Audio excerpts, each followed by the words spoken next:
ఇక మనం జాబ్ ఎక్కేసి 2 రోజైతుంది ఇగ. ఫ్లిప్‌కార్ట్ ఆర్డర్‌లు ఇవన్నీ ఆర్డర్‌లు చేస్తున్నాం.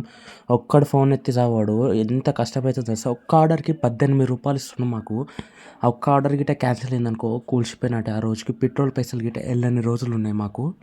ప్లీజ్ మీ అందరికి ఒకటే కోరుకుంటున్నా, ఎవ్వరైనా డెలివరీ బాయ్స్ వస్తే ప్లీజ్ ఆర్డర్ తీసుకోండి. డెలివరీ వచ్చింది మీది. ఎందుకంటే చాలా కష్టపడుతున్నాం. ఎండలో మాకు అనుభవించిన కాబట్టి చెప్తున్నాను. ఇక మీకేం తెలవందేముంది. పని చేస్తే పూటకెళ్ళదు మాకైతే. ఇక ఈ పని అయిపోగానే 2 గంటల దాకా ఈ పని చేసుకొని నెక్స్ట్ క్యాంటీన్‌కి ఎక్కేసిన. ఇక క్యాంటీన్‌లో 2 గంటల నుంచి 4 గంటలకి స్టార్ట్ అయింది. అవన్నీ టేబుల్ సెట్ చేసుకొని, గిన్నెలు సెట్ చేసుకొని చాలా టైం పడిపోయింది. ఇక లాస్ట్‌కి తిందామనే టైంలో వాన పడ్డది. ఇక ఇంటికి ఎట్లా వెళ్దామని ఆలోచించుకుంటా ఇక ఆ ఆలోచనలో కూర్చున్నాం. ఇక ఆ వీడియో నచ్చితే లైక్ వేసుకోండి.